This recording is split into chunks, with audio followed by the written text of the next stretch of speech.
আসসালামু আলাইকুম। এখন আমি আছি আপনাদের তাইওয়ানের সবচেয়ে পুরাতন মসজিদ তাইপাই গ্রান্ড মস্ক নামে পরিচিত।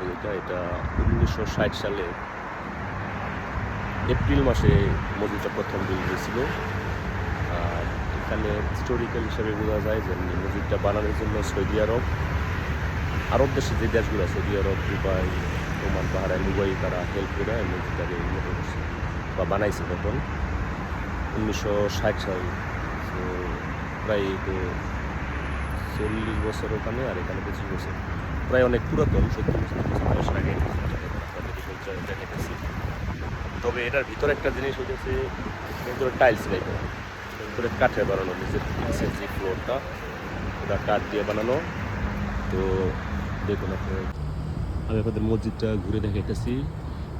এই শহরের নর্মালি আপনার শুক্রবারে প্রায় এখানে 4 থেকে 5,000 লোক হয় নামাজের জন্য। মাঝে মাঝে এই যে জায়গাটা দেখতেছেন, এখন এখানে টাইলস বানান খুব সুন্দরভাবে ঢালাই দিয়ে টাইলস দিয়ে বসানো হবে। এরপরে হয়তো জামাতের সময় বাহিরেও লোক বসাবে অনেক।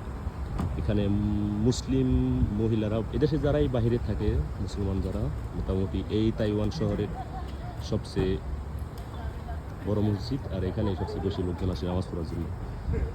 তো এই দেশের একটা নিয়ম হইতেছে, আপনার বাহিরে কোনো জোরে আজান আপনি শুনতে পাবেন না, ভিতরে মসজিদে আজান দেয়, প্লাস এখান থেকেই বাহিরে তেমন সাউন্ড আসে না। এটা যেহেতু সরকারি নিয়ম। একটা দিক ভালো আছে যে শুধু যে মুসলমানের জন্য আইনটা তা এরকম না, যেহেতু এটা বুদ্ধিস্ট কান্ট্রি।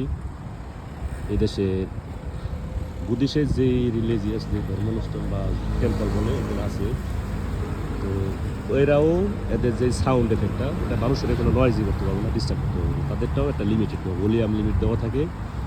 বা সেম ক্ষেত্রে যেমন আমাদের জন্য মুসলিমের এটা এই মসজিদের আজানটাও বাহিরের, বিশেষ করে এই বাউন্ডারির বাইরে যায় না, ভিতরে আজান দেয়, ওখানে নামাজ হয়। তো সব ভায়োলেন্স, কাউরে কেউ ডিস্টার্ব করে না করে জিনিসটা।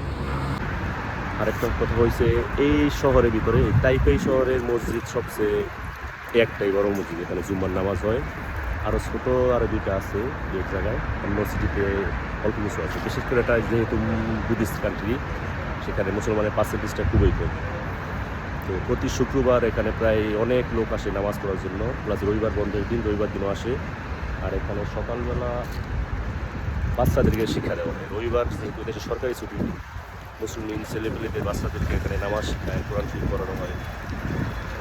ভালোই। তো আবার এখানে দুপুরবেলা একটা খাবারের আয়োজন করে মসজিদ কমিটি থেকে।